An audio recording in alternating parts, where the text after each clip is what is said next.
ਇਹ 6 ਧਰਮਾਂ ਦੀ ਜਿਹੜੀ ਉਹਦੇ 'ਚ ਗਣਨਾ ਹੋਣੀ ਹੈ। ਕੀ ਉੱਥੇ ਕਿਤੇ ਰਵਿਦਾਸੀਆ ਦਾ ਕਾਲਮ ਹੈਗਾ ਜਾਂ ਆਦ ਧਰਮੀਆਂ ਦਾ ਕਾਲਮ ਹੈ ਕਿਤੇ?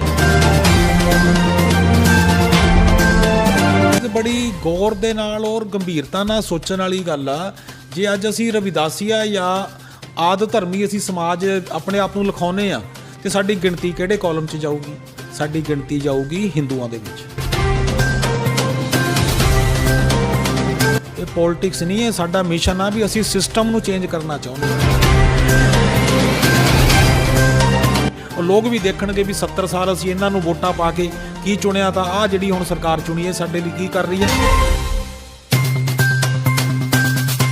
ਕੈਪਟਨ ਸਾਹਿਬ ਤਾਂ ਸਹੁੰ ਖਾ ਕੇ ਆਏ ਸੀਗੇ ਗੁਟਕਾ ਸਾਹਿਬ ਦੀ ਵੀ ਮੈਂ ਜਿਹੜੀ 4 ਹਫ਼ਤਿਆਂ 'ਚ ਨਸ਼ਾ ਖਤਮ ਕਰੂੰਗਾ ਪੰਜਾਬ 'ਚੋਂ। ਤੁਸੀਂ ਦੱਸੋ ਮੈਨੂੰ ਕਿੱਥੇ ਨਸ਼ਾ ਖਤਮ ਹੋਇਆ? ਲੋਕਾਂ ਕੋਲੇ ਕੰਮ ਕਾਰ ਹੈ ਨਹੀਂ ਗੇ, ਲੋਕ ਵਿਹਲੇ ਤੁਰੇ ਫਿਰਦੇ ਆ ਔਰ ਸਰਕਾਰ ਜਿਹੜੀ ਆ ਟਿਚਰਾਂ ਕਰਦੀ ਆ ਉਲਟਾ। ਐਡਵੋਕੇਟ ਚੰਦਰ ਸ਼ੇਖਰ ਆਜ਼ਾਦ, ਉਹ ਜਿੱਥੇ ਵੀ ਕਿਤੇ ਧੱਕਾ ਹੁੰਦਾ, ਕਿਸੇ ਨਾਲ ਵਿਤਕਰਾ ਹੁੰਦਾ, ਹਮੇਸ਼ਾ ਹਿੱਕ ਡਾਹ ਕੇ ਖੜਦੇ। ਅਸੀਂ ਤਾਂ ਕਹਿੰਦੇ ਪਾਓ ਹੋਰ ਪਰਚੇ, ਕੀ ਹੋ ਜਾਊਗਾ ਉਹਦੇ ਨਾਲ? ਲੋਕਾਂ ਨੂੰ ਸੱਚਾਈ ਜਿੰਨੀ ਥੱਲੇ ਦੱਬੋਗੇ ਇਹ ਬੰਬ ਬਣ ਕੇ ਫੁੱਟਣੀ ਆ ਸੱਚਾਈ। ਜ਼ਹਿਰੀਲੀ ਸ਼ਰਾਬ ਪੀਣ ਦੇ ਨਾਲ 50 ਦੇ ਕਰੀਬ ਲੋਕ ਸਾਡੇ ਮਰ ਗਏ ਉੱਥੇ।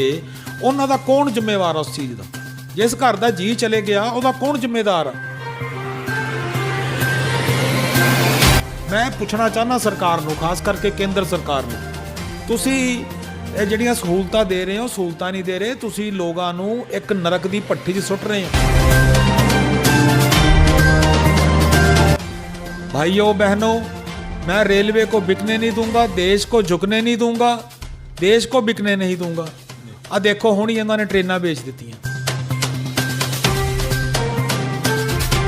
आउण वाला समा जिहड़ा होऊगा आजाद समाज पार्टी दा पंजाब 'च होऊगा।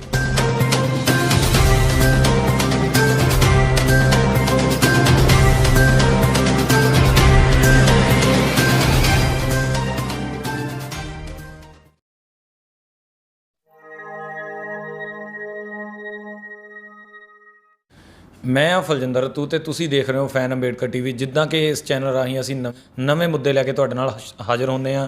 ਸੋ ਇਸੇ ਤਰੀਕੇ ਅੱਜ ਅਸੀਂ ਜੋ ਪੰਜਾਬ ਦੇ ਬਹੁਤ ਜ਼ਿਆਦਾ ਸਰਗਰਮ ਮੁੱਦੇ ਆ ਉਹਨਾਂ ਤੇ ਅੱਜ ਚਰਚਾ ਕਰਾਂਗੇ ਔਰ ਇਸ ਚਰਚਾ ਦੇ ਲਈ ਸਾਡੇ ਨਾਲ ਮੌਜੂਦ ਨੇ ਆਜ਼ਾਦ ਸਮਾਜ ਪਾਰਟੀ ਦੇ ਜੋ ਪੰਜਾਬ ਦੇ ਪ੍ਰੈਜ਼ੀਡੈਂਟ ਰਾਜੀਵ ਕੁਮਾਰ ਲਵਲੀ ਜੀ। ਲਵਲੀ ਜੀ ਬਹੁਤ ਬਹੁਤ ਸਵਾਗਤ ਹੈ ਫੈਨ ਅੰਬੇਡਕਰ ਟੀਵੀ 'ਚ। ਜੈ ਭੀਮ, ਜੈ ਭਾਰਤ ਸਾਰਿਆਂ ਨੂੰ ਜੀ। ਔਰ ਲਵਲੀ ਜੀ ਅਗਰ ਆਪਾਂ ਗੱਲ ਕਰੀਏ, ਸਭ ਤੋਂ ਪਹਿਲਾਂ ਜੋ ਦਲਿਤ ਸਮਾਜ ਦੇ ਨਾਲ ਇੱਕ ਜੁੜਿਆ ਮੁੱਦਾ 2021 ਦੇ ਵਿੱਚ ਹੋਣ ਵਾਲੀ ਜਨਗਣਨਾ, ਜਿਹਦੇ ਵਿੱਚ ਕਿ ਸੋਸ਼ਲ ਮੀਡੀਆ ਦੇ ਉੱਤੇ ਲਗਾਤਾਰ ਨਿਤ ਨਵੀਆਂ ਪੋਸਟਾਂ ਚੱਲ ਰਹੀਆਂ। ਕੁਝ ਲੋਕ ਕਹਿ ਰਹੇ ਆ ਕਿ ਰਵਿਦਾਸੀਆ ਧਰਮ ਲਿਖਾਓ, ਕੁਝ ਲੋਕ ਕਹਿੰਦੇ ਆ ਕਿ ਆਦ ਧਰਮ ਲਿਖਵਾਓ ਔਰ ਕੁਝ ਲੋਕ ਕਹਿੰਦੇ ਕਿ ਬੌਧ ਧਰਮ ਲਿਖਾਓ। ਮਤਲਬ ਇਹ ਜੋ ਕਮਿਊਨਿਟੀ ਹੈ 3 ਧਰਮਾਂ ਦੇ ਵਿੱਚ ਡਿਵਾਈਡ ਹੋ ਰਹੀ ਆ। ਇਸ ਮਸਲੇ ਨੂੰ ਆਜ਼ਾਦ ਸਮਾਜ ਪਾਰਟੀ ਕਿਸ ਨਜ਼ਰੀਏ ਨਾਲ ਦੇਖਦੀ? ਦੇਖੋ, ਮੈਂ ਤੁਹਾਨੂੰ ਪੁੱਛਣਾ ਚਾਹੁੰਦਾ ਰਤੂ ਸਾਹਿਬ ਵੀ ਕੀ ਤੁਸੀਂ ਉਹ ਸੈਂਸਸ ਜਿਹੜਾ ਹੋਣਾ 2021 ਦਾ, ਤੁਸੀਂ ਉਹਦਾ ਚਾਰਟ ਦੇਖਿਆ, ਉਹਦੀ ਬਣਤਰ ਦੇਖੀ ਆ? ਉਹਦੇ 'ਚ ਸਿਰਫ 6 ਧਰਮ ਜਿਹੜੇ ਆ, ਉਹ ਜਿਹੜੇ ਗਾਈਡਲਾਈਨਸ ਨੇ ਸਰਕਾਰ ਦੀਆਂ, ਉਹਦੇ ਮੁਤਾਬਕ ਹਿੰਦੂ, ਮੁਸਲਿਮ, ਸਿੱਖ, ਈਸਾਈ, ਜੈਨੀ ਤੇ ਬੋਧੀ, ਇਹ 6 ਧਰਮਾਂ ਦੀ ਜਿਹੜੀ ਉਹਦੇ 'ਚ ਗਣਨਾ ਹੋਣੀ ਹੈ। ਕੀ ਉੱਥੇ ਕਿਤੇ ਰਵਿਦਾਸੀਆ ਦਾ ਕਾਲਮ ਹੈਗਾ ਜਾਂ ਆਦ ਧਰਮੀਆਂ ਦਾ ਕਾਲਮ ਹੈ ਕਿਤੇ? ਬਟ ਜਿਹੜੀ ਰਵਿਦਾਸੀਆ ਦੀ ਗੱਲ ਚੱਲੀ ਆ ਉਸ ਦੇ ਲਈ ਬਹੁਤ ਸਾਰੇ ਜੋ ਮੈਮੋਰੈਂਡਮ ਦਿੱਤੇ ਜਾ ਰਹੇ ਆ, ਆਨਲਾਈਨ ਜੋ ਸੈਂਟਰ ਵਿੱਚ ਭੇਜੇ ਜਾ ਰਹੇ ਆ ਔਰ ਕਾਲਮ ਬਹਾਲ ਕਰਾਉਣ ਦੀ ਗੱਲ ਕੀਤੀ ਜਾ ਰਹੀ ਹੈ। ਦੇਖੋ, ਇਹ ਕਾਲਮ ਇੰਨੀ ਛੇਤੀ ਨਹੀਂ ਬਹਾਲ ਹੋਣਾ, ਕਿਉਂਕਿ ਜੇ ਅਸੀਂ ਬੁੱਧਿਸਟ ਦੀ ਗੱਲ ਕਰੀਏ ਤਾਂ ਇਹ 1990 ਦੇ ਵਿੱਚ ਜਿਹੜਾ ਵਾ ਉਹਦੇ 'ਚ ਇੰਪਲੀਮੈਂਟ ਕਰਕੇ ਬਕਾਇਦਾ ਪਾਰਲੀਮੈਂਟ ਦੇ ਵਿੱਚ ਮਤਾ ਪਾਸ ਕਰਕੇ 1990 ਦੇ ਵਿੱਚ ਜਿਹੜਾ ਇਹ ਬੁੱਧ ਧਰਮ ਨੂੰ ਉਹਦੇ 'ਚ ਸ਼ਾਮਿਲ ਕੀਤਾ ਗਿਆ ਸੀ।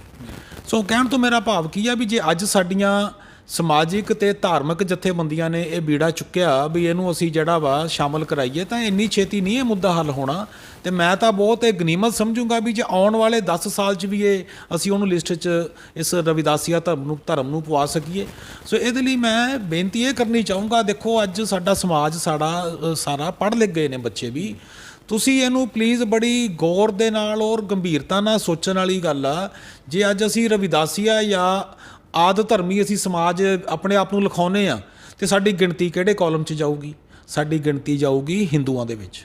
ਤੁਸੀਂ ਕਿਸ ਤਰੀਕੇ ਕਹਿ ਰਹੇ ਹੋ? ਮੈਂ ਇਸ ਤਰੀਕੇ ਨਾਲ ਕਹਿ ਰਿਹਾ ਵੀ ਜੇ ਸਾਡੇ ਕੋਲ ਕਾਲਮ ਤਾਂ ਹੈ ਨਹੀਂ ਨਾ ਰਵਿਦਾਸੀਆ ਧਰਮ ਲਿਖਾਉਣ ਦਾ ਨਾ ਧਰਮੀ ਦਾ। ਜੇ ਅਸੀਂ ਉੱਥੇ ਕਾਲਮ 'ਚ ਲਿਖ ਦਾਂਗੇ ਵੀ ਇਹ ਜੀ ਆ ਧਰਮੀ ਆ ਅਸੀਂ ਜਾਂ ਰਵਿਦਾਸੀ ਆ, ਉਹ ਜਦੋਂ ਜਿਹੜਾ ਸਰਵੇਅਰ ਆ ਜਿਹਨੇ ਸਰਵੇ ਕਰਨ ਆਉਣਾ ਉਹਨੇ ਜਦੋਂ ਲਿਖ ਦੇਣਾ ਵੀ ਆ ਧਰਮੀ ਜਾਂ ਰਵਿਦਾਸੀ ਆ, ਤਾਂ ਉਹ ਤੁਹਾਡੀ ਗਿਣਤੀ ਹਿੰਦੂ ਧਰਮ 'ਚ ਹੋਣੀ ਆ। ਇਹਦੇ ਮੇਰੇ ਕੋਲੇ ਪੁਖਤਾ ਸਬੂਤ ਨੇ। ਇਸ ਕਰਕੇ ਮੈਂ ਬੇਨਤੀ ਕਰਨੀ ਚਾਹੁੰਦਾ ਸਾਰੇ ਪੰਜਾਬ ਵਾਸੀਆਂ ਨੂੰ ਵੀ ਜੇ ਅਸੀਂ ਜ਼ਿਆਦਾ ਨਹੀਂ ਤਾਂ ਕਮ ਸੇ ਕਮ ਇਸ ਮੁੱਦੇ ਤੇ ਇਕੱਠੇ ਹੋ ਜਾਈਏ, ਔਰ ਅਸੀਂ ਜੇ ਬੁੱਧ ਧਰਮ ਵੀ ਲਿਖਾ ਦਿਆਂਗੇ ਤਾਂ ਉਹਦੇ 'ਚ ਸਾਨੂੰ ਇਤਰਾਜ਼ ਕੀ ਹੈ? ਜਿੱਦਾਂ ਤੁਸੀਂ ਹੁਣੇ ਗੱਲ ਕਰਕੇ ਤੇ ਸਬੂਤ ਤੁਸੀਂ ਦਰਸ਼ਕਾਂ ਨੂੰ ਦਿਖਾ ਸਕਦੇ ਹੋ? ਸਬੂਤ ਇਹ ਆ, ਮੇਰੇ ਕੋਲ ਇੱਕ ਫੋਟੋ ਸਟੇਟ ਆ, ਉਹ ਮੈਂ ਤੁਹਾਨੂੰ ਭੇਜ ਵੀ ਦਊਂਗਾ। ਆ ਦੇਖੋ ਮੇਰੇ ਕੋਲੇ, ਮੈਂ ਤੁਹਾਨੂੰ ਕੱਢ ਕੇ ਦਿਖਾਣਾ। ਮੇਰੇ ਕੋਲੇ ਇੱਕ ਪ੍ਰੂਫ ਆ, ਪਿਛਲੀ ਜਿਹੜੀ ਜਨਗਣਨਾ ਹੋਈ ਸੀ ਨਾ ਆਪਣੀ, ਉਹਦੇ 'ਚ ਸਾਡੇ ਲੋਕਾਂ ਨੇ ਇੱਥੇ ਲਿਖਾਤਾ ਆ ਧਰਮੀ, ਲੇਕਿਨ ਉਹ ਗਿਆ ਕਿਹਦੇ ਖਾਤੇ 'ਚ? ਹਿੰਦੂ ਦੇ ਖਾਤੇ 'ਚ ਆ। ਮੇਰੇ ਕੋਲੇ ਪ੍ਰੂਫ ਹੈ ਇੱਕ, ਮੈਂ ਤੁਹਾਨੂੰ ਦਿਖਾਣਾ ਚਾਹੁੰਦਾ, ਔਰ ਮੈਂ ਤੁਹਾਨੂੰ ਮੈਂ WhatsApp ਵੀ ਕਰ ਦੂੰਗਾ। ਫੈਨ ਅੰਬੇਦਕਰ ਦੇ ਚੈਨਲ ਦੇ ਸਾਰੇ ਦਰਸ਼ਕਾਂ ਨੂੰ ਵੀ ਮੈਂ ਦੱਸਣਾ ਚਾਹੁੰਦਾ ਇਸ ਚੀਜ਼ ਦੇ ਬਾਰੇ ਵੀ ਇਹ ਅਸੀਂ ਜਿਹੜੀ ਗੱਲ ਆ ਇਹਨੂੰ ਤੁਸੀਂ ਕਾਨੂੰਨ ਦੇ ਢੰਗ ਨਾਲ ਲੈ ਕੇ ਚੱਲੋ। ਇਹ ਅਸੀਂ ਰਵਿਦਾਸੀਆ ਧਰਮ ਦਾ ਸਤਿਕਾਰ ਕਰਦੇ ਹਾਂ। ਸਾਡੇ ਲਈ ਸਾਰੇ ਸਾਡੇ ਡੇਰੇ ਜਿੰਨੇ ਨੇ, ਸਾਡੇ ਮਹਾਪੁਰਸ਼ ਨੇ ਜਿਹੜੇ, ਉਹ ਸਾਡੇ ਗੁਰੂ ਸਾਹਿਬ ਦੀ ਜਿਹੜੀ ਬਾਣੀ ਆ ਉਹਦਾ ਉਹ ਜਿਹੜਾ ਉੱਥੇ ਪ੍ਰਚਾਰ ਪ੍ਰਸਾਰ ਹੁੰਦਾ ਡੇਰਿਆਂ ਤੋਂ, ਬਹੁਤ ਖੁਸ਼ੀ ਦੀ ਗੱਲ ਆ, ਇਹ ਹੋਣਾ ਵੀ ਚਾਹੀਦਾ। ਲੇਕਿਨ ਜਿਹੜੀ ਆ ਸਾਡੀ ਇੱਕ ਕਾਨੂੰਨੀ ਸਾਡੀ ਲੜਾਈ ਆ, ਇਹਨੂੰ ਜੇ ਅਸੀਂ ਇਕੱਠੇ ਹੋ ਕੇ ਨਹੀਂ ਲੜਾਂਗੇ ਤਾਂ ਸਾਨੂੰ ਇਹਦਾ ਬਹੁਤ ਭਾਰੀ ਜਿਹੜਾ ਨੁਕਸਾਨ ਆ ਉਹ ਝੱਲਣਾ ਪਊਗਾ। ਤੇ ਜੇ ਆਪਾਂ ਗੱਲ ਕਰੀਏ ਆਉਣ ਵਾਲੇ ਇਲੈਕਸ਼ਨਾਂ ਦੇ ਵਿੱਚ ਤੁਸੀਂ ਕਿਹੜੇ ਮੁੱਦੇ ਲੈ ਕੇ ਚੱਲੋਗੇ? ਕਿਉਂਕਿ ਜੋ ਇੱਕ ਆਜ਼ਾਦ ਸਮਾਜ ਪਾਰਟੀ ਆ ਉਹ ਇੱਕ ਨਵੀਂ ਪਾਰਟੀ ਆ, ਔਰ ਪੰਜਾਬ ਦੇ ਵਿੱਚ ਬਹੁਤ ਸਾਰੀਆਂ ਦਿਨੋਂ ਦਿਨ ਨਵੀਆਂ ਪਾਰਟੀਆਂ ਬਣ ਰਹੀਆਂ। ਇਹਦੇ ਬਾਰੇ ਲੋਕ ਤੁਹਾਡੇ ਨਾਲ ਕਿਉਂ ਜੁੜਨ? ਕਿਸ ਤਰੀਕੇ ਤੁਹਾਡੀ ਸਰਕਾਰ ਆ ਸਕਦੀ ਆ? ਇਹਦੇ ਬਾਰੇ ਮੈਂ ਦੇਖੋ ਜ਼ਿਆਦਾ ਨਹੀਂ ਕਹਿੰਦਾ, ਮੈਂ ਇੱਕ ਗੱਲ ਕਹਿਣਾ ਵੀ ਅਸੀਂ ਜਿਹੜੀ ਪਾਰਟੀ ਬਣਾਈ ਆ, ਅਸੀਂ ਸਿਧਾਂਤਾਂ 'ਤੇ ਇਹ ਪਾਰਟੀ ਬਣਾਈ ਆ। ਸਾਡਾ ਮਿਸ਼ਨ ਹੈ ਇਹ ਪੋਲਿਟਿਕਸ ਨਹੀਂ ਹੈ। ਸਾਡਾ ਮਿਸ਼ਨ ਆ ਵੀ ਅਸੀਂ ਸਿਸਟਮ ਨੂੰ ਚੇਂਜ ਕਰਨਾ ਚਾਹੁੰਦੇ ਹਾਂ। ਕਿੱਦਾਂ ਕਰੋਗੇ? ਲੇਕਿਨ ਦੂਜੇ ਜੋ ਪਾਰਟੀਆਂ ਆ, ਦੂਜੀਆਂ ਪਾਰਟੀਆਂ ਵੀ ਇਹੀ ਕਹਿੰਦੀਆਂ ਕਿ ਅਸੀਂ ਕਰਪਟ ਸਿਸਟਮ ਚੇਂਜ ਕਰਨਾ, ਜਾਂ ਅਸੀਂ ਇੱਦਾਂ ਕਰਾਂਗੇ ਉੱਦਾਂ ਕਰਾਂਗੇ, ਤੇ ਤੁਹਾਡੇ ਵਿੱਚ ਕੀ ਨਵਾਂ? ਕਹਿਣ ਤੇ ਕਰਨੀ 'ਚ ਅੰਤਰ ਨਹੀਂ ਹੋਣਾ ਚਾਹੀਦਾ। ਬੰਦੇ ਦੇ ਜੋ ਕਿਹਾ ਉਹ ਕਰਕੇ ਦਿਖਾਉਣਾ ਚਾਹੀਦਾ।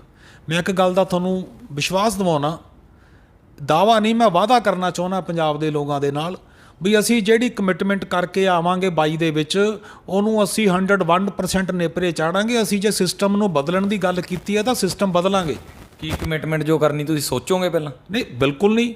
ਪਹਿਲੀ ਗੱਲ ਤਾਂ ਇਹ ਆ ਵੀ ਜੇ ਤੁਸੀਂ ਗੱਲ ਕਰੋ ਵੀ ਤੁਹਾਡਾ ਕੀ ਉੱਥੇ ਹੋਣਗੀਆਂ, ਤੁਹਾਡਾ ਜਾਂ ਜਿਹੜਾ ਤੁਸੀਂ ਮੈਨੀਫੈਸਟੋ ਕੀ ਬਣਾਓਗੇ, ਮੈਂ ਤੁਹਾਨੂੰ ਕਲੀਅਰ ਸਪਸ਼ਟ ਗੱਲ ਦੱਸ ਦੇਣੀ ਚਾਹੁੰਦਾ ਵੀ ਸਾਡਾ ਮੈਨੀਫੈਸਟੋ ਆ ਨਾ, ਸ਼੍ਰੀ ਗੁਰੂ ਗ੍ਰੰਥ ਸਾਹਿਬ ਜਿਹੜੇ ਆ ਉਹੀ ਸਾਡਾ ਮੈਨੀਫੈਸਟੋ ਹੋਊਗਾ। ਉਹਦੇ 'ਚ ਕੀ ਆ? ਉਹਦੇ 'ਚ ਸਾਂਝੀਵਾਲਤਾ ਦੀ ਗੱਲ ਕੀਤੀ ਗਈ ਆ, ਭਾਈਚਾਰਕ ਸਾਂਝ ਦੀ ਗੱਲ ਕੀਤੀ ਗਈ ਆ, ਕੋਈ ਭੁੱਖੇ ਪੇਟ ਨਾ ਸੋਵੇ, ਕਿਸੇ ਨੂੰ ਕਿਸੇ ਚੀਜ਼ ਦੀ ਦਿੱਕਤ ਨਾ ਆਵੇ। ਇਹ ਸ਼੍ਰੀ ਗੁਰੂ ਗ੍ਰੰਥ ਸਾਹਿਬ 'ਚ ਇਹ ਚੀਜ਼ਾਂ ਸਾਰੀਆਂ ਦਰਜ ਨੇ। ਔਰ ਬਾਬਾ ਸਾਹਿਬ ਅੰਬੇਦਕਰ ਨੇ ਜਿਹੜਾ ਸੰਵਿਧਾਨ ਲਿਖਿਆ ਉਹ ਵੀ ਇਸ ਗੱਲ 'ਤੇ ਡਿਪੈਂਡ ਕਰਦਾ। ਗੁਰੂ ਗ੍ਰੰਥ ਸਾਹਿਬ ਜੀ ਦੇ ਆਲੇ ਦੁਆਲੇ ਹੀ ਭਾਰਤ ਦਾ ਸੰਵਿਧਾਨ ਜਿਹੜਾ ਘੁੰਮਦਾ ਸਾਰਾ। ਇਹਨੂੰ ਤੁਸੀਂ ਕਿਤੇ ਬਰੀਕੀ ਨਾਲ ਪੜ੍ਹ ਕੇ ਦੇਖ ਲਿਓ, ਤੁਹਾਨੂੰ ਪਤਾ ਲੱਗ ਜੂਗਾ ਵੀ ਜਿਹੜੀ ਗੱਲਾਂ ਸਾਡੇ ਗੁਰੂ ਸਾਹਿਬ ਨੇ ਸ਼੍ਰੀ ਗੁਰੂ ਗ੍ਰੰਥ ਸਾਹਿਬ 'ਚ ਕਹੀਆਂ ਨੇ, ਉਹੀ ਗੱਲਾਂ ਬਾਬਾ ਸਾਹਿਬ ਅੰਬੇਦਕਰ ਨੇ ਸੰਵਿਧਾਨ 'ਚ ਕਹੀਆਂ ਨੇ। ਲੇਕਿਨ ਇਹ ਜਿਹੜੀਆਂ ਸਰਕਾਰਾਂ, ਮੌਜੂਦਾ ਮੌਕੇ ਦੀਆਂ ਸਰਕਾਰਾਂ, ਇਹ ਬਿਲਕੁਲ ਵੀ ਇਸ ਗੱਲ 'ਤੇ ਇੰਪਲੀਮੈਂਟ ਨਹੀਂ ਕਰਦੀਆਂ। ਇਹ ਬੜੀ ਨਮੋਸ਼ੀ ਵਾਲੀ ਗੱਲ ਆ ਵੀ ਸਰਕਾਰਾਂ ਚੱਲਦੀਆਂ ਤਾਂ ਸੰਵਿਧਾਨ ਦੇ ਅੰਡਰ ਨੇ, ਲੇਕਿਨ ਮੈਨੂੰ ਇੱਕ ਵੀ ਤੁਸੀਂ ਗੱਲ ਦਿਖਾਓ ਜਿਹੜੀ ਸੰਵਿਧਾਨ ਦੇ ਤਹਿਤ ਸਰਕਾਰ ਪੂਰੀ ਕਰਦੀ ਹੋਵੇ। ਚਾਹੇ ਹੈਲਥ ਦੀ ਤੁਸੀਂ ਲੈ ਲਓ, ਬਹੁਤ ਵੱਡਾ ਮਸਲਾ ਇਹ ਜਿਹੜਾ ਸਿਹਤ ਸੇਵਾਵਾਂ ਦਾ। ਆਮ ਲੋਕ, ਮੈਂ ਦੇਖੋ ਅੱਗੇ ਵੀ ਕਈ ਵਾਰੀ ਗੱਲ ਕਰਦਾ, ਆਮ ਲੋਕ ਵਿਚਾਰੇ ਕੀ ਚਾਹੁੰਦੇ ਨੇ ਸਰਕਾਰ ਤੋਂ? ਉਹ ਸਰਕਾਰ ਤੋਂ 4-5 ਚੀਜ਼ਾਂ ਹੀ ਨੇ। ਜੇ ਸਰਕਾਰ ਨੇ ਇਹ ਵੀ ਨਹੀਂ ਪੂਰੀਆਂ ਕਰਨੀਆਂ ਤਾਂ ਫਿਰ ਇਹ ਜੀ ਸਰਕਾਰ ਬਣਾਉਣ ਦਾ ਕੀ ਫਾਇਦਾ? ਖਾਸ ਕਰਕੇ ਕੀ ਨਹੀਂ ਪੂਰਾ ਹੋ ਰਿਹਾ? ਦੇਖੋ ਤੁਸੀਂ ਮੈਨੂੰ ਦੱਸੋ ਵੀ ਜਿਹੜੀਆਂ ਹੈਲਥ ਸੇਵਾਵਾਂ ਨੇ, ਸਿਹਤ ਦੀਆਂ ਸੇਵਾਵਾਂ ਨੇ, ਉਹ ਕਿੰਨੀ ਕੁ ਪੂਰਤੀ ਹੋ ਰਹੀ ਆਮ ਆਦਮੀ ਤੋਂ? ਕੋਸਾਂ ਹੀ ਦੂਰ ਚਲੇ ਗਈਆਂ ਸਿਹਤ ਸੇਵਾਵਾਂ। ਅੱਜ ਸਾਡੇ CM ਸਾਹਿਬ ਕੀ ਕਹਿ ਰਹੇ ਨੇ ਵੀ ਆ ਜਿਹੜਾ ਬੈੱਡ ਕੋਵਿਡ ਵਾਸਤੇ ਜੀ ਨੋਰਮਲ ਦਾ 10,000 ਰੁਪਈਆ, ਜੇ ਤੁਸੀਂ ਵੈਂਟੀਲੇਟਰ ਲਓਗੇ ਤਾਂ 18,000 ਰੁਪਈਆ। ਅਰੇ ਬਈ ਗਰੀਬ ਆਦਮੀ ਦੱਸੋ ਕਿਹੜੇ ਪਾਸੇ ਜਾਊਗਾ? ਆ ਸਾਡੇ ਇੱਥੇ ਸਿਵਲ ਹਸਪੀਟਲ ਲੁਧਿਆਣੇ ਦਾ, ਇੱਥੇ ਵੈਂਟੀਲੇਟਰ ਹੀ ਹੈ ਨਹੀਂ, ਕਿੱਧਰ ਜਾਣਗੇ ਗਰੀਬ ਆਦਮੀ? ਸਿਹਤ ਸੇਵਾਵਾਂ ਤੁਸੀਂ 10-20 ਰੁਪਏ ਦੀ ਪਰਚੀ ਕੱਟਦੇ ਹੋ, ਵਿਚਾਰਾ 3 ਦਿਨ ਧੱਕੇ ਖਾ ਕੇ ਵਾਪਸ ਚਲੇ ਜਾਂਦਾ ਗਰੀਬ ਆਦਮੀ। ਕਿਹੜਾ ਸਿਵਲ ਹਸਪੀਟਲ 'ਚ ਡਾਕਟਰ ਉਹਨਾਂ ਨੂੰ ਚੈੱਕ ਕਰਦਾ? ਜੇ ਵਿਚਾਰਾ ਉੱਥੇ ਆ ਵੀ ਗਿਆ, ਉੱਥੇ ਨਾ ਬੈਠਣ ਦੀ ਸੁਵਿਧਾ, ਨਾ ਪੀਣ ਵਾਲੇ ਪਾਣੀ ਦੀ ਸੁਵਿਧਾ, ਨਾ ਟਾਇਲਟ ਵਾਸ਼ਰੂਮ।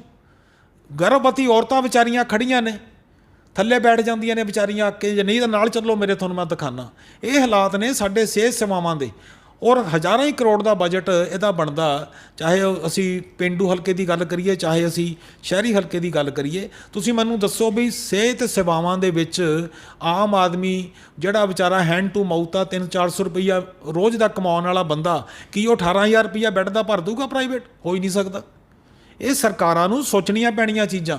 ਜਦੋਂ 2017 ਦੇ ਇਲੈਕਸ਼ਨ ਹੋਏ ਜੀ, ਚਾਹੁੰਦਾ ਹੈ ਪੰਜਾਬ ਕੈਪਟਨ ਦੀ ਸਰਕਾਰ, ਬੜੇ ਵਾਅਦੇ ਕਰਕੇ ਕੈਪਟਨ ਸਾਹਿਬ ਆਏ ਔਰ ਲੋਕਾਂ ਨੇ ਇਹਨਾਂ ਨੂੰ ਚੰਗੀਆਂ ਭਰਵੀਆਂ ਵੋਟਾਂ ਦੇ ਨਾਲ ਇਹਨਾਂ ਦੀ ਸਰਕਾਰ ਬਣਾਈ। ਉਹ ਕਿੰਨੇ ਵਾਅਦੇ ਕੀਤੇ ਇਹਨਾਂ ਨੇ, ਕਿੰਨੇ ਕੁ ਇੰਪਲੀਮੈਂਟ ਹੋ ਗਏ ਮੈਨੂੰ ਦੱਸੋ ਤੁਸੀਂ। ਆ ਸਾਡੇ ਜਿਹੜੇ ਯੂਥ ਬੱਚੇ ਆ, ਇਹਨਾਂ ਨੇ ਚਾਅ ਜੀ ਵੋਟਾਂ ਪਾਤੀਆਂ ਵੀ ਸਾਨੂੰ ਮੋਬਾਈਲ ਫੋਨ ਮਿਲਣਗੇ।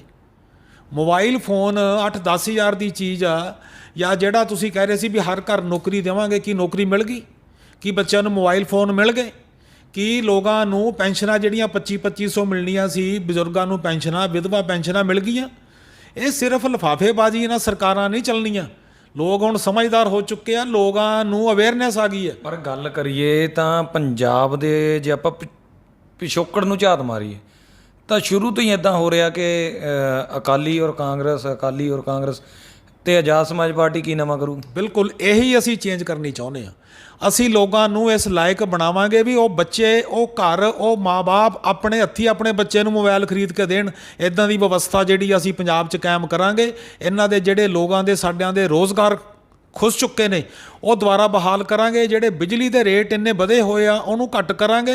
ਔਰ ਜਿਹੜੀਆਂ ਆਮ ਜਨਮਾਨਸ ਨਾਲ ਜੁੜੀਆਂ ਹੋਈਆਂ ਚੀਜ਼ਾਂ ਨੇ, ਇਹਨੂੰ ਅਸੀਂ ਬਿਲਕੁਲ ਦਾਇਰੇ 'ਚ ਲਿਆ ਕੇ ਲੋਕਾਂ ਦੇ ਇੱਕ ਇੱਦਾਂ ਦੀ ਅਸੀਂ ਜਿਹੜੀ ਮੈਨੇਜਮੈਂਟ ਦੇਵਾਂਗੇ, ਉਹ ਲੋਕ ਵੀ ਦੇਖਣਗੇ ਵੀ 70 ਸਾਲ ਅਸੀਂ ਇਹਨਾਂ ਨੂੰ ਵੋਟਾਂ ਪਾ ਕੇ ਕੀ ਚੁਣਿਆ, ਤਾਂ ਆਹ ਜਿਹੜੀ ਹੁਣ ਸਰਕਾਰ ਚੁਣੀ ਹੈ ਸਾਡੇ ਲਈ ਕੀ ਕਰ ਰਹੀ ਆ।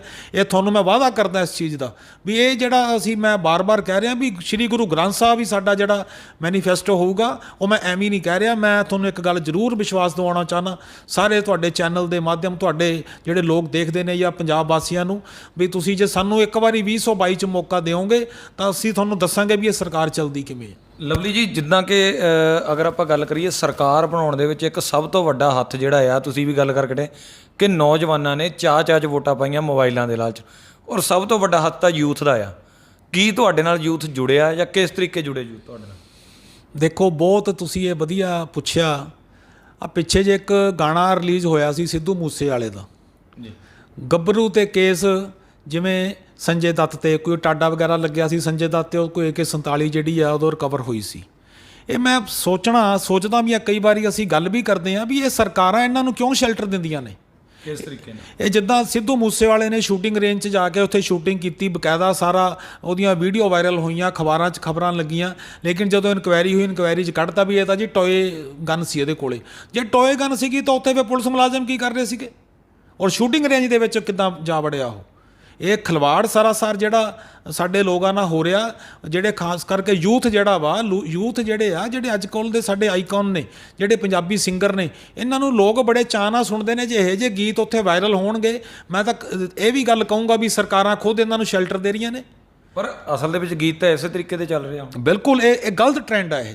ਮੈਂ ਦੇਖੋ ਪੋਲੀਟਿਕਸ 'ਚ ਅਸੀਂ ਆਏ ਹਾਂ, ਲੇਕਿਨ ਪਹਿਲਾਂ ਮੈਂ ਮਾਲਵਾ ਸੱਭਿਆਚਾਰਕ ਮੰਚ ਪੰਜਾਬ ਦਾ ਵੀ ਪ੍ਰਧਾਨ ਹਾਂ। ਮੈਂ ਸਾਡੇ ਕੋਲੇ ਸਟੇਜ 'ਤੇ ਉਹ ਕਲਾਕਾਰ ਗਾ ਕੇ ਗਏ, ਨਾਮਵਰ ਕਲਾਕਾਰ ਗਾ ਕੇ ਗਏ, ਗੁਰਦਾਸ ਮਾਨ ਵਰਗੇ, ਹੰਸਰਾਜ ਹੰਸ ਵਰਗੇ, ਕੰਵਰ ਗਲਿਆ ਗਰੇਵਾਲ ਵਰਗੇ, ਮੁਹੰਮਦ ਸਦੀਕ ਵਰਗੇ, ਇਹ ਸਾਰੇ ਜਿਹੜੇ ਇੱਕ ਪੰਜਾਬੀ ਤੋਂ ਜਿਹਨੂੰ ਕਹਿੰਦੇ ਵੀ ਕਲਚਰ ਪ੍ਰਮੋਟ ਕਰਨ ਵਾਲੇ ਕਲਾਕਾਰ ਸੀਗੇ। ਅੱਜ ਕਿੱਦਾਂ ਦੀ ਗਾਇਕੀ ਆ ਰਹੀ ਆ ਪੰਜਾਬ ਦੇ ਵਿੱਚ, ਜਿਹਦੇ ਨਾਲ ਸਾਡੇ ਲੋਕ, ਸਾਡੇ ਬੱਚੇ ਨਸ਼ਿਆਂ ਵਾਲੇ ਪਾਸੇ ਜਾ ਰਹੇ ਨੇ, ਜਾਂ ਬੱਚੇ ਹਥਿਆਰਾਂ ਦੀ ਗੱਲ ਕਰਦੇ ਨੇ, ਬੱਚੇ ਮਾਰ ਕਟਾਈ ਦੀ ਗੱਲ ਕਰਦੇ ਨੇ। ਇਹ ਗੱਲਾਂ ਜਿਹੜੀਆਂ ਨੇ ਇਹ ਕਿਤੇ ਨਾ ਕਿਤੇ ਸਾਡੀ ਪੰਜਾਬ ਦੀ ਜਵਾਨੀ ਨੂੰ ਨਸ਼ਿਆਂ ਵਾਲੇ ਪਾਸੇ, ਗਲਤ ਰਾਹਾਂ ਵਾਲੇ ਪਾਸੇ ਧੱਕ ਰਹੀ ਆ, ਜਿਹਦੇ ਲਈ ਮੈਂ ਸਮਝਦਾ ਵੀ ਪੰਜਾਬ ਸਰਕਾਰ ਜ਼ਿੰਮੇਦਾਰ ਆ। ਕਿਉਂ ਨਹੀਂ ਪੰਜਾਬ ਸਰਕਾਰ ਨੇ ਨੱਥ ਪਾਈ ਉਹਨੂੰ, ਸਿੱਧੂ ਮੂਸੇਵਾਲੇ ਨੂੰ? ਸਿੱਧੂ ਮੂਸੇਵਾਲਾ ਕੀ ਆ ਜਿਹਨੇ ਪੰਜਾਬ ਨੂੰ, ਤੁਸੀਂ ਕੀ ਸਮਝਦੇ ਹੋ ਵੀ ਇੱਦਾਂ ਦੇ ਗੀਤ ਗਾ ਕੇ ਜਾਂ ਸੁਣਾ ਕੇ ਤੁਸੀਂ ਲੋਕਾਂ ਨੂੰ ਆਪਣੇ ਵੱਲ ਕਰ ਦੋਗੇ? ਮੈਂ ਸਮਝਦਾ ਵੀ ਸ਼ਾਇਦ 2022 ਦੇ ਲਈ ਉਹਨੂੰ ਰੋਕਿਆ ਹੋਇਆ ਸਰਕਾਰ ਨੇ, ਵੀ ਇਹਨੂੰ ਮੁੜ ਕੇ ਸਟੇਜਾਂ 'ਤੇ ਚੜ੍ਹਾਉਣਗੇ ਤਾਂ ਇਹਦੇ ਰਾਹੀਂ ਵੋਟਾਂ ਲੈਣ ਦੀ ਕੋਸ਼ਿਸ਼ ਕਰਨਗੇ ਯੂਥ ਦੇ ਕੋਲੋਂ। ਇਹ ਨਹੀਂ ਕੰਮ ਹੋਣਾ ਚਾਹੀਦਾ। ਤੁਸੀਂ ਪੰਜਾਬ ਦੀ ਜਵਾਨੀ ਨੂੰ ਰੋਲਣ 'ਤੇ ਲੱਕ ਬੰਨਿਆ ਸਾਰੇ ਜਾਣਿਆਂ ਨੇ। ਖਾਸ ਕਰਕੇ ਜੇ ਮੈਂ ਸਰਕਾਰ ਦੀ ਗੱਲ ਕਰਾਂ, ਸਿੰਥੈਟਿਕ ਡਰੱਗਸ ਦੇਖੋ ਤੁਸੀਂ ਕਿੰਨੀ ਭਾਰੀ ਮਾਤਰਾ ਦੇ ਵਿੱਚ ਆ ਜਿਹੜੀ ਹੁਣ ਵੀ ਪੰਜਾਬ 'ਚ ਚੱਲ ਰਿਹਾ, ਜਗ੍ਹਾ ਜਗ੍ਹਾ ਚਿੱਟਾ ਵਿਕ ਰਿਹਾ, ਹੋਰ ਕਰ ਰਿਹਾ। ਕੈਪਟਨ ਸਾਹਿਬ ਤਾਂ ਸਹੁੰ ਖਾ ਕੇ ਆਏ ਸੀਗੇ ਗੁਟਕਾ ਸਾਹਿਬ ਦੀ ਵੀ ਮੈਂ ਜਿਹੜੀ 4 ਹਫ਼ਤਿਆਂ 'ਚ ਨਸ਼ਾ ਖਤਮ ਕਰੂੰਗਾ ਪੰਜਾਬ 'ਚੋਂ। ਤੁਸੀਂ ਦੱਸੋ ਮੈਨੂੰ ਕਿੱਥੇ ਨਸ਼ਾ ਖਤਮ ਹੋਇਆ? ਅੱਜ ਵੀ ਸਾਡੀ ਜਵਾਨੀ ਜਿਹੜੀ ਰੁਲਦੀ ਫਿਰਦੀ ਹੈ ਕਿ ਲੋਕਾਂ ਕੋਲੇ ਕੰਮਕਾਰ ਹੈ ਨਹੀਂ ਗੇ, ਲੋਕ ਵਿਹਲੇ ਤੁਰੇ ਫਿਰਦੇ ਆ, ਔਰ ਸਰਕਾਰ ਜਿਹੜੀ ਆ ਟਿਚਰਾਂ ਕਰਦੀ ਆ, ਉਲਟਾ ਇਹ ਲੋਕਾਂ ਨੂੰ ਮਜ਼ਾਕ ਕਰਦੀ ਹੈ ਸਰਕਾਰ।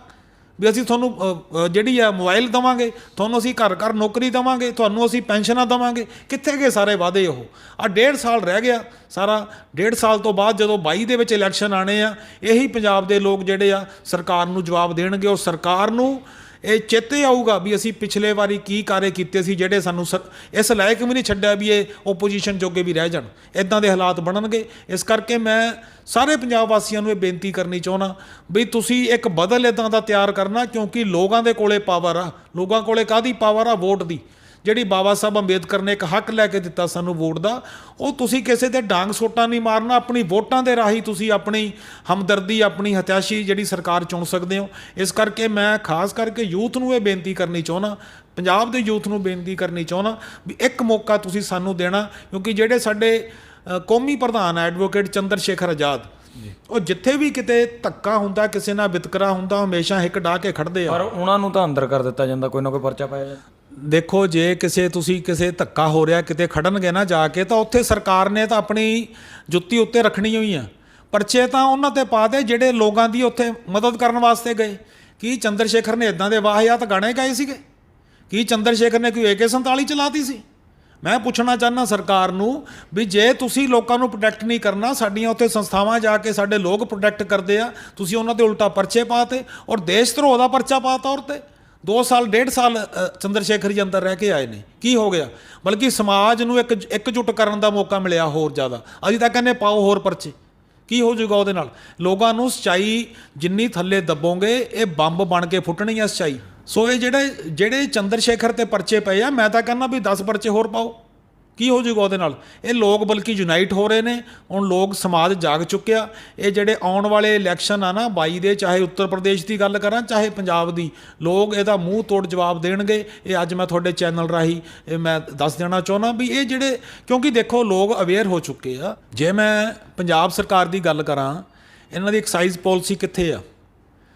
ਠੇਕਿਆਂ ਤੇ ਸ਼ਰਾਬ ਜਿਹੜੀ ਲੱਗ ਵਿਕਦੀ ਆ, ਔਰ ਜਿਹੜੇ ਲੋਕਾਂ ਨੇ ਡਿਸਟਰੀਆਂ ਫੈਕਟਰੀਆਂ ਲਾਈਆਂ ਹੋਈਆਂ ਸੀਗੀਆਂ ਕਿ ਖੰਨੇ ਫੈਕਟਰੀ ਫੜੀ ਗਈ ਆ, ਉਹ ਪਤਾ ਲੱਗਿਆ ਵੀ ਉਹ ਕਿਸੇ ਕਾਂਗਰਸੀ ਦਾ ਸ਼ੈਲਟਰ ਸੀ ਉਸ ਬੰਦੇ ਨੂੰ, ਹੈ ਨਾ।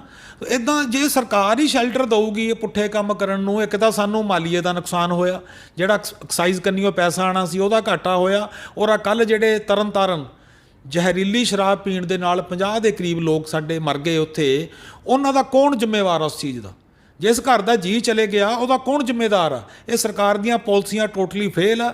ਔਰ ਮੈਂ ਮੰਨਦਾ ਇਸ ਗੱਲ ਨੂੰ, ਮੈਂ ਤੁਹਾਨੂੰ ਦੱਸਣਾ ਚਾਹੂੰਗਾ ਵੀ ਇਹ ਸਰਕਾਰ ਦਾ ਰਵੱਈਆ ਠੀਕ ਨਹੀਂ ਆ। ਕਿਉਂਕਿ ਲੋਕ ਅੱਜ ਕਿਤੇ ਕਰੋਨਾ ਮਹਾਮਾਰੀ ਕਰਕੇ ਜਿੱਥੇ ਤਰਾਹੀ ਮਚੀ ਪਈ ਆ ਸਾਰੇ ਦੇਸ਼ ਭਰ ਦੇ ਵਿੱਚ, ਔਰ ਉੱਥੇ ਹੀ ਲੋਕ ਇੱਦਾਂ ਦੀਆਂ ਜਿਹੜੀਆਂ ਵੰਨਗੀਆਂ ਜੇ ਸਰਕਾਰ ਦਊਗੀ ਲੋਕਾਂ ਨੂੰ, ਇੱਦਾਂ ਦੇ ਤੋਹਫੇ ਦਊਗੀ, ਤਾਂ ਲੋਕ ਵੀ ਬਹੁਤ ਛੇਤੀ ਇਹ ਜੀ ਸਰਕਾਰ ਨੂੰ ਚਲਦਾ ਕਰਨਗੇ, ਦੇਰ ਨਹੀਂ ਲਾਉਣਗੇ। ਇਹ ਤੁਹਾਨੂੰ ਮੈਂ ਦੱਸਣਾ ਚਾਹੁੰਦਾ ਵੀ 22 ਦੇ ਵਿੱਚ ਲੋਕ ਵੇਟ ਕਰ ਰਹੇ ਆ ਵੀ ਕਦੋਂ ਉਹ ਘੜੀ ਆਵੇ ਤਾਂ ਜਿਹੜੀ ਆ ਸਰਕਾਰ ਅਸੀਂ ਇਹਨੂੰ ਲਾਂਭੇ ਕਰ ਸਕੀਏ। ਆਪਣੇ ਹੱਕ ਹਕੂਕ ਜਿਹੜੇ ਤੁਹਾਨੂੰ ਲੈ ਕੇ ਦੇਵੇ ਲੋਕਾਂ ਨੂੰ, ਉੱਦਾਂ ਦੀ ਸਰਕਾਰ ਚੁਣਨ ਦੇ ਲਈ ਲੋਕ ਬਿਲਕੁਲ ਲਾਮਬੰਦ ਹੋਏ ਬੈਠੇ ਨੇ। ਇਹਦੇ 'ਚ ਕੋਈ ਸ਼ੱਕ ਦੀ ਗੱਲ ਨਹੀਂ ਹੈ। ਸਾਡੇ ਕੋਲ ਵੀ 1.5 ਸਾਲ ਦਾ ਸਮਾਂ, ਸਾਰਾ ਪੰਜਾਬ 12,800 ਪਿੰਡ ਜ਼ਿਲ੍ਹੇ ਅਸੀਂ ਘੁੰਮਾਂਗੇ, ਔਰ ਪਿੰਡ ਜਾ ਕੇ ਅਸੀਂ ਇਸ ਗੱਲ ਦੀ ਜਿਹੜੀ ਆ ਤਾਕੀਦ ਕਰਾਂਗੇ ਲੋਕਾਂ ਨੂੰ ਵੀ ਤੁਸੀਂ ਆਜ਼ਾਦ ਸਮਾਜ ਪਾਰਟੀ ਨਾਲ ਜੁੜੋ, ਤਾਂ ਜੋ ਜਿਹੜੇ ਤੁਹਾਡੇ ਹੱਕਾਂ ਦੀ ਗੱਲ ਹੋ ਸਕੇ। ਜਿਹੜੇ ਅੱਜ ਤਸ਼ੱਦਦ ਵੱਧ ਰਹੇ ਆ, ਐਟਰੋਸਿਟੀ ਹੋ ਰਹੀ ਆ, ਇਹਨੂੰ ਰੋਕਾਂਗੇ। ਔਰ ਅਸੀਂ ਇਹ ਖਾਲੀ ਜਿਹੜੀ ਆ ਮਿਨੋਰਟੀ SC ST OBC ਦੀ ਗੱਲ ਨਹੀਂ ਕਰ ਰਿਹਾ, ਸਾਰੇ ਲੋਕਾਂ ਲਈ ਮਾਨਸ ਕੀ ਜਾਤ ਸਭੇ ਇੱਕ ਪਹਿਚਾਨ ਬੋ, ਉਹਦੀ ਤਰਜ਼ ਦੇ ਆਧਾਰ ਤੇ ਉੱਪਰ ਇਦਾਂ ਦਾ ਇੱਕ ਰਾਜ ਸਥਾਪਿਤ ਕਰਾਂਗੇ ਜਿਹਦਾ ਕਿ ਨਮੂਨਾ ਹੋਊਗਾ ਵੀ ਲੋਕ ਵੀ ਕਹਿਣਗੇ ਵੀ ਹਾਂ ਵੀ ਇਹ ਜਿਹੜੀ ਸਰਕਾਰ ਆ ਹੁਣ ਵਧੀਆ ਚੁਣ ਕੇ ਆਈ ਆ। ਇਦਾਂ ਦਾ ਉਪਰਾਲਾ ਕਰਾਂਗੇ। ਲਵਲੀ ਜੀ, ਅਗਰ ਗੱਲ ਕਰੀਏ ਕਿਸਾਨ ਔਰ ਮਜ਼ਦੂਰ ਦਾ ਜਿਹੜਾ ਆ 9 ਮਾਸ ਦਾ ਰਿਸ਼ਤਾ ਕਿਹਾ ਜਾਂਦਾ, ਪਰ ਇਸ ਕੋਵਿਡ-19 ਦੇ ਦੌਰਾਨ ਜੋ ਲੋਕਡਾਊਨ ਦੇ ਦੌਰਾਨ ਗੱਲ ਕਰੀਏ ਆਪਾਂ, ਤੇ ਕਿਤੇ ਨਾ ਕਿਤੇ ਮਜ਼ਦੂਰਾਂ ਦੇ ਨਾਲ ਬਹੁਤ ਜ਼ਿਆਦਾ ਵਿਤਕਰਾ ਹੋਇਆ। ਜ਼ਿਆਦਾਤਰ ਮਾਲਵੇ ਖੇਤਰ ਨੂੰ ਦੇਖੀਏ ਤਾਂ ਉੱਥੇ ਬਹੁਤ ਸਾਰੇ ਪੰਚਾਇਤਾਂ ਵੱਲੋਂ ਵੀ ਫਰਮਾਨ ਜਾਰੀ ਕੀਤੇ ਗਏ, ਉਹਨਾਂ ਦੇ ਦਿਹਾੜੀਆਂ ਦੇ ਰੇਟ ਫਿਕਸ ਕੀਤੇ ਗਏ। ਕੀ ਇਹਨਾਂ ਮਜ਼ਦੂਰਾਂ ਦੇ ਲਈ ਤੁਹਾਡੀ ਪਾਰਟੀ ਕੀ ਕਰ ਰਹੀ ਹੈ? ਦੇਖੋ, ਮਜ਼ਦੂਰ ਜਿਹੜਾ ਨਾ ਉਹ ਕਿਸੇ ਵੀ ਦੇਸ਼ ਦੀ ਰੀੜ੍ਹ ਦੀ ਹੱਡੀ ਹੁੰਦਾ ਜੀ। ਕਿਸਾਨ ਜਿਹੜੇ ਨੇ ਸਾਡੇ ਦੇਸ਼ ਦੀ ਮਜ਼ਬੂਤ ਧਿਰ ਆ। ਜੇ ਕਿਸਾਨ ਅੰਨ ਨਹੀਂ ਉਗਾਉਣਗੇ ਜਾਂ ਮਜ਼ਦੂਰ ਤਬਕਾ ਉਹਨਾਂ ਨੂੰ ਮਦਦ ਨਹੀਂ ਕਰੂਗਾ ਤਾਂ ਦੇਸ਼ ਦੇ ਵਿੱਚ ਅੰਨ ਦਾ ਅਕਾਲ ਪੈ ਜਾਊਗਾ। ਇਸ ਕਰਕੇ ਸਮੇਂ ਦੀਆਂ ਸਰਕਾਰਾਂ ਨੂੰ ਇਹ ਚਾਹੀਦਾ ਵੀ ਇਹਨਾਂ ਧਿਰਾਂ ਨੂੰ ਕਿੱਦਾਂ ਅਸੀਂ ਉਸ ਚੀਜ਼ਾਂ ਸਾਰੀਆਂ ਸਹੂਲਤਾਂ ਦਈਏ ਵੀ ਜਿਹਦੇ ਨਾਲ ਇਹ ਜਿਹੜਾ ਇੱਕ ਤਬਕਾ ਵਾ ਉਹ ਕਿਸੇ ਹੋਰ ਪਾਸੇ ਨਾ ਤੁਰ ਪਵੇ। ਤੁਸੀਂ ਦੇਖਿਆ ਹੋਣਾ ਵੀ ਪੰਜਾਬ 'ਚ ਟਰੈਕਟਰਾਂ ਤੇ ਸਾਡੇ ਜੱਟ ਜ਼ਿਮੀਂਦਾਰ ਭਰਾ ਜਿਹੜੇ ਕਿਸਾਨ ਲੋਕ ਨੇ ਉਹ ਟਰੈਕਟਰਾਂ ਦੇ ਉੱਪਰ ਆਏ ਹੋਏ ਸੀਗੇ ਬਾਹਰ ਮੁਜ਼ਾਹਰੇ ਕਰਨ ਵਾਸਤੇ। ਰੀਸੈਂਟਲੀ ਹੁਣ ਦੀ ਗੱਲ ਆ, 2-4 ਦਿਨ ਪਹਿਲਾਂ ਦੀ ਗੱਲ ਆ। ਮੁੱਦਾ ਕੀ ਸੀਗਾ ਵੀ ਜਿਹੜਾ ਸੈਂਟਰ ਗੌਰਮੈਂਟ ਨੇ ਇੱਕ ਉੱਥੇ ਆਰਡੀਨੈਂਸ ਪਾਸ ਕਰ ਦਿੱਤਾ ਵੀ ਜਿਹੜਾ ਅਨਾਜ ਆ ਕਿਸਾਨ ਉਹ ਕਿਤੇ ਵੀ ਜਾ ਕੇ ਵੇਚ ਸਕਦਾ, ਮੰਡੀਆਂ ਤੋਂ ਬਾਹਰ ਵੇਚੇ ਕਿਤੇ ਵੇਚੇ। ਤਾਂ ਮੈਂ ਪੁੱਛਣੀ ਗੱਲ ਚਾਹੁੰਦਾ ਸਰਕਾਰਾਂ ਨੂੰ ਬਈ ਇਹ ਤੁਸੀਂ ਕਰਕੇ ਕੀ ਕਰਨਾ ਚਾਹੁੰਦੇ ਹੋ? ਸਾਡੇ ਪੰਜਾਬ ਦਾ ਮੰਡੀ ਬੋਰਡ ਦਾ ਐਡਾ ਵੱਡਾ ਇਨਫਰਾਸਟ੍ਰਕਚਰ ਆ, ਕੀ ਤੁਸੀਂ ਉਹਨੂੰ ਮਿੱਟੀ 'ਚ ਰੋਲਣਾ ਚਾਹੁੰਦੇ ਹੋ?